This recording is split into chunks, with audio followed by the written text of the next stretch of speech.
Olá, seja muito bem-vindo ao meu canal. Eu sou Ricardo Ferreira Nunes, eu sou farmacêutico e professor, e na aula de hoje nós vamos falar sobre adjuvantes cosméticos com relação aos corretores de pH. Antes da gente começar essa nossa aula, eu gostaria de pedir para você se inscrever no meu canal, já curte, já comenta e já compartilha esse vídeo. Primeiro, o que é a definição de pH? Significa potencial hidrogeniônico. Ele vai medir, então, a quantidade que eu tenho, ou seja, a concentração de íons H+ em uma solução. Quando a gente tem uma concentração muito alta de íons H+, significa que eu tenho uma substância muito ácida. E quanto menor a concentração de íons H+, eu vou ter uma substância menos ácida. E o que caracteriza uma base? Nós vamos ter a presença de íons OH-. Então, quanto maior a concentração de íons OH-, mais básico ou mais alcalino vai ser a nossa solução.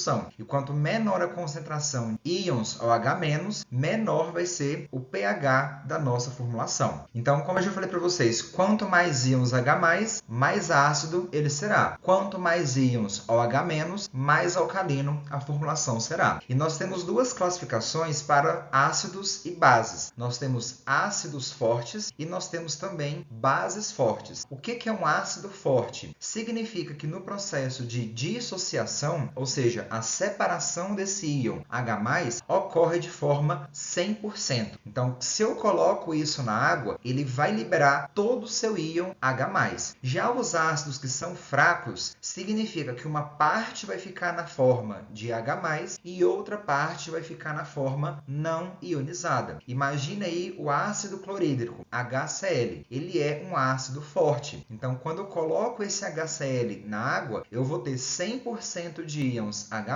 e 100% de íons Cl-.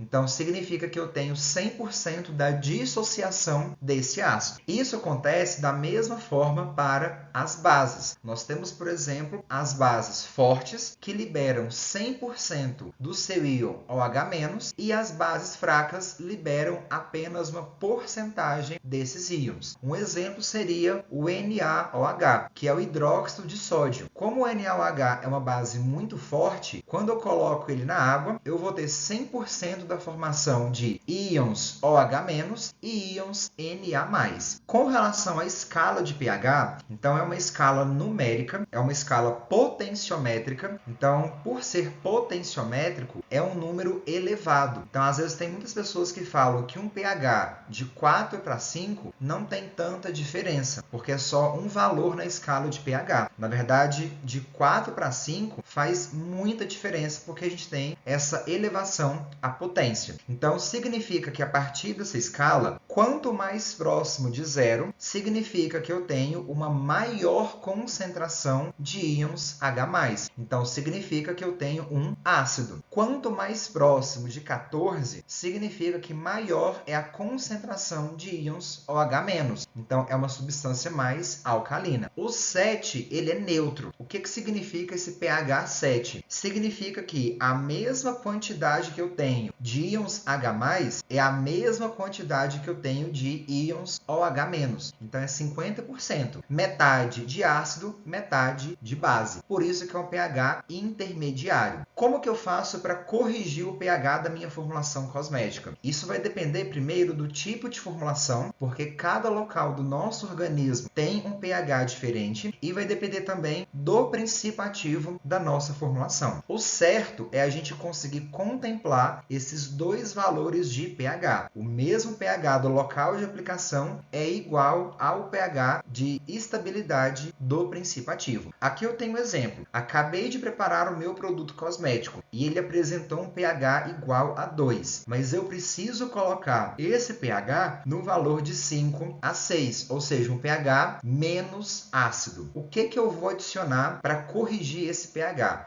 Observe que eu tenho um pH que está em 2 e eu preciso fazer esse pH chegar em 5 ou 6. Nesse caso, se eu estou partindo de uma substância ácida e eu preciso que ela se torne mais básica, eu vou precisar de adicionar uma base. E se fosse o contrário, eu tivesse um pH de 8 e eu quisesse que fosse um pH 4, então eu preciso adicionar um ácido para fazer a substância que é alcalina migrar então para um pH em torno de 4, um pH mais ácido. E o que a gente pode utilizar em uma formulação cosmética para corrigir esse pH? Então, para os ácidos, nós temos a adição principalmente de ácido cítrico e ácido clorídrico. O ácido cítrico tem uma vantagem porque, além dele conseguir corrigir o pH da formulação, ele também tem uma ação antioxidante. Então, observe que o mesmo adjuvante possui duas funções diferentes. Das bases, nós temos o bicarbonato de sódio e o hidróxido de sódio. Como que a gente consegue fazer a determinação do pH? Nós temos basicamente duas principais técnicas. É claro que lá na indústria eles vão utilizar o pHmetro. Então, esse pHmetro, ele tem essa sonda que a gente insere diretamente na nossa amostra e pela concentração de íons H+, ele consegue te determinar o valor de pH. Então, o valor aparece para a gente aqui no leitor do equipamento. E nós temos também a fita indicadora. A fita indicadora, ela é impregnada com uma substância que muda de acordo com o valor ali do meio, se eu tenho ácido ou uma base. Nesse caso, o principal tipo de papel é chamado de tornassol. Então, esse papel de tornassol, ele adquire tonalidades diferentes de acordo com o pH do meio. Qual dos dois é melhor para ser utilizado? O principal vai ser o pHmetro, porque como ele te dá um valor numérico, ou seja, um resultado preciso, é mais fácil então de eu interpretar o resultado a partir desse valor. Já a fita indicadora, por ser uma técnica chamada colorimétrica, ou seja, ela muda a cor de acordo com o pH do meio, pode ser que às vezes para mim eu vou enxergar uma determinada coloração e outra pessoa enxergaria uma outra tonalidade de cor. E pode ser, por exemplo, que isso seria um pH de 3 ou 4. Às vezes a cor que eu enxergo seria um pH de 3. O que a cor